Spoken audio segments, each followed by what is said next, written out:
रात के आसमान को देखो, क्या दिखता है आपको? आसमान में अनगिनत तारे चमक रहे हैं।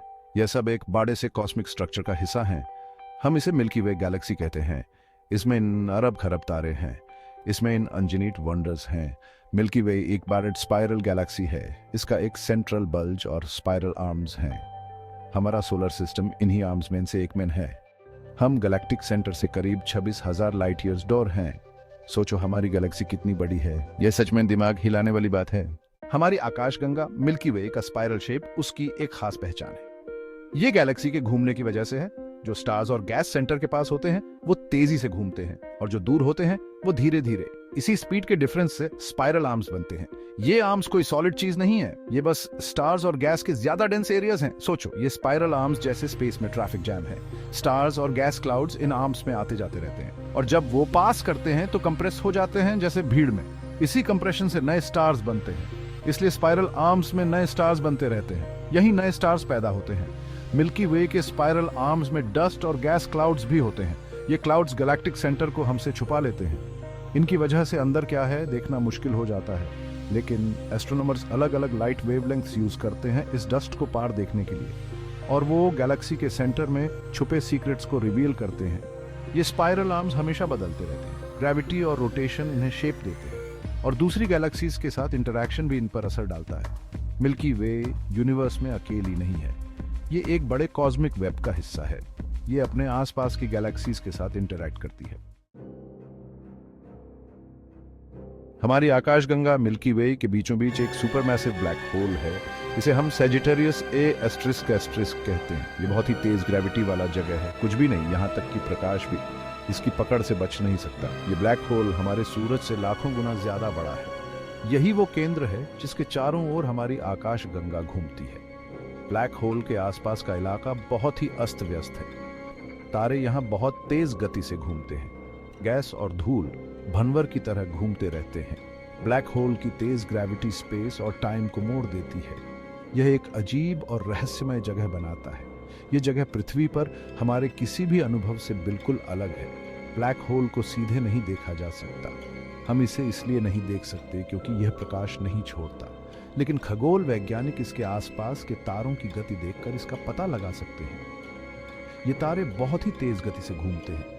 इससे पता चलता है कि केंद्र में कोई बहुत बड़ा पिंड है। मिल्की वे के केंद्र में तारों का एक घना समूह भी है। ये तारे एक दूसरे के बहुत पास पास हैं। ये ब्लैक होल के चारों ओर एक जटिल नृत्य करते हैं। ये वातावरण बहुत कठोर है। ये एक ऐसी जगह है जहां सब कुछ बहुत ज्यादा है। मिल्की वे की स्पाइरल आर्म्स में स्टार्स, गैस और डस्ट का मिक्सचर है।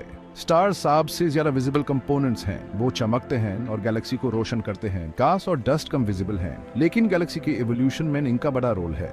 गैस मोस्टली हाइड्रोजन और हीलियम है।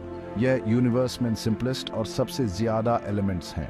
डस्ट छोटे छोटे पार्टिकल्स से बना है। ये पार्टिकल्स हेवियर एलिमेंट्स से बने हैं। ये एलिमेंट्स स्टार्स के अंदर बनते हैं। जब स्टार्स मरते हैं तो ये एलिमेंट्स प्यूर गैलेक्सी में बिखर जाते हैं। स्पाइरल आर्म्स में डस्ट लाइट को एब्सॉर्ब और स्कैटर करता है। इस वजह से दूर के स्टार्स को देखना मुश्किल होता है।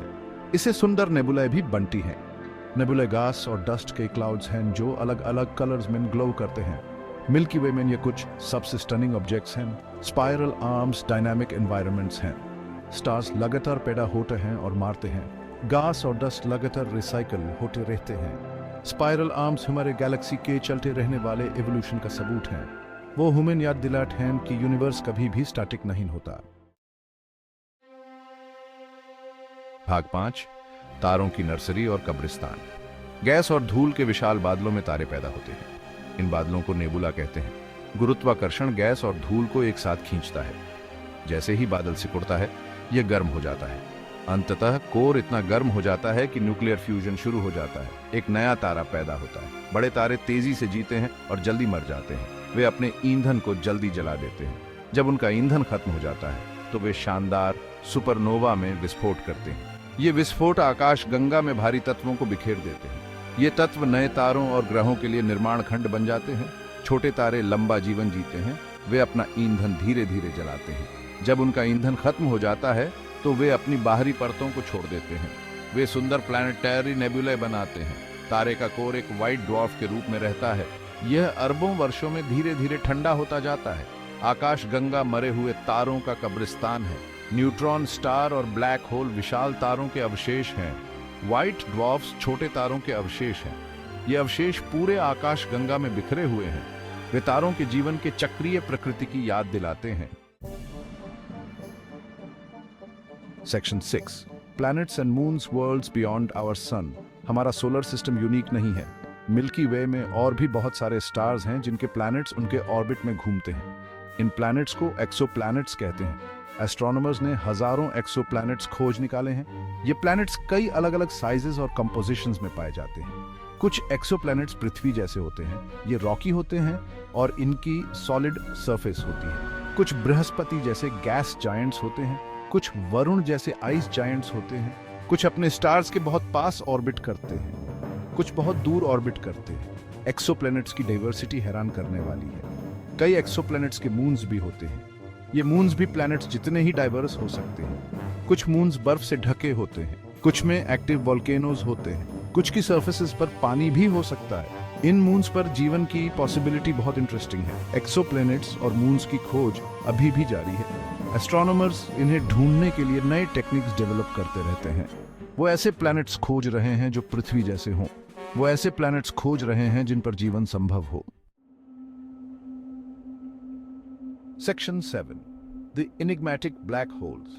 ब्लैक होल्स ब्रह्मांड की सबसे रहस्यमयी चीजों में से एक है। ये अंतरिक्ष के ऐसे क्षेत्र हैं जहां गुरुत्वाकर्षण इतना ज्यादा है कि कुछ भी, यहां तक कि प्रकाश भी, बच नहीं सकता। ये तब बनते हैं जब विशाल तारे अपने जीवन के अंत में ढह जाते हैं। ये छोटे ब्लैक होल्स के विलय से भी बन सकते हैं। ब्लैक होल्स अदृश्य होते हैं। हम उन्हें सीधे नहीं देख सकते क्योंकि वे प्रकाश उत्सर्जित नहीं करते। हालांकि हम उनके आसपास के वातावरण पर उनके प्रभावों को देखकर उनकी उपस्थिति का पता लगा सकते हैं। ये अंतरिक्ष और समय को मोड़ सकते हैं। ये आसपास के पदार्थ को अपनी ओर खींच सकते हैं। ये ऊर्जा के शक्तिशाली जेट बना सकते हैं। ब्लैक होल्स अलग अलग आकार के होते हैं। स्टेलर मास ब्लैक होल्स हमारे सूर्य से कुछ गुना ज्यादा विशाल होते हैं। सुपरमैसिव ब्लैक होल्स हमारे सूर्य से लाखों या अरबों गुना ज्यादा विशाल होते हैं। मिल्की वे के केंद्र में एक सुपरमैसिव ब्लैक होल है। ब्लैक होल्स को अभी भी पूरी तरह से समझा नहीं गया है। ये गुरुत्वाकर्षण और अंतरिक्ष समय की प्रकृति के बारे में हमारी समझ के लिए एक चुनौती है। ये एक याद दिलाते हैं कि ब्रह्मांड के बारे में अभी बहुत कुछ सीखना बाकी है।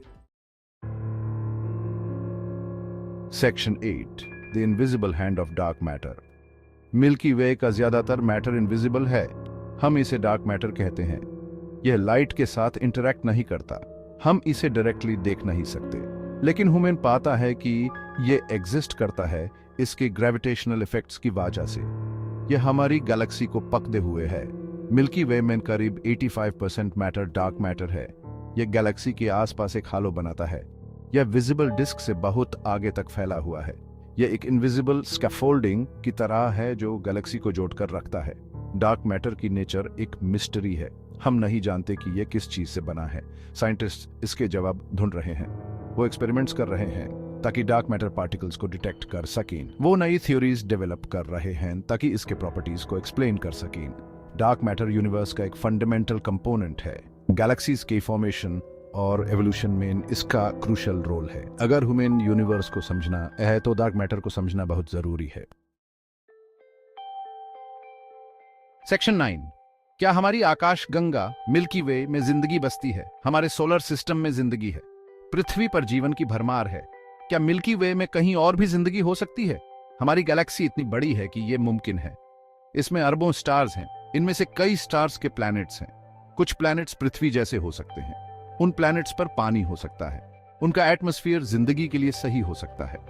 यह सोचकर ही मन उत्सुक हो जाता है। साइंटिस्ट पृथ्वी के बाहर जिंदगी के निशान ढूंढ रहे हैं।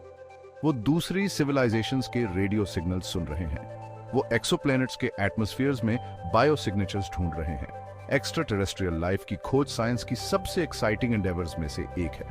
पृथ्वी के बाहर लाइफ की खोज एक बहुत बड़ी घटना होगी। इससे ब्रह्मांड में हमारी जगह की समझ बदल जाएगी। ये जीवन की कहानी में एक नया चैप्टर शुरू करेगा। 10वां भाग, हमारा स्थान ब्रह्मांड में। हमारा ग्रह विशाल आकाशगंगा में एक छोटा सा कण है। हमारा सौर मंडल अरबों में से एक है। हम खुद से कहीं ज्यादा बड़ी चीज का हिस्सा है। यह एहसास हमें विनम्र और प्रेरित दोनों करता है। यह हमें हर चीज के इंटरकनेक्टेडनेस की कद्र करना सिखाता है। यह हमें ब्रह्मांड में अपनी जगह के बारे में सोचने पर मजबूर करता है। यह हमें ब्रह्मांड में हमारे महत्व पर सवाल उठाने पर मजबूर करता है। अपने छोटे आकार के बावजूद हम महान काम करने में सक्षम हैं। हमने अपने ग्रह की खोज की है। हमने अंतरिक्ष में कदम रखा है। हमने ब्रह्मांड के रहस्यों को उजागर करना शुरू कर दिया है। हम एक ऐसी प्रजाति हैं जिन्हें बहुत ज्यादा जानने की इच्छा होती है। हमें ब्रह्मांड में अपनी जगह समझने की इच्छा प्रेरित करती है। हम हमेशा ज्ञान और समझ की तलाश में रहते हैं। हम स्वभाव से ही खोजी हैं। 11वां भाग, द अनएंडिंग क्वेस्ट। मिल्की वे की खोज एक अनवरत यात्रा है। अभी बहुत कुछ खोजना बाकी है। हम अपनी आकाशगंगा के बारे में लगातार नई चीजें सीख रहे हैं। हम इसे आगे एक्सप्लोर करने के लिए नई टेक्नोलॉजीज डेवलप कर रहे हैं।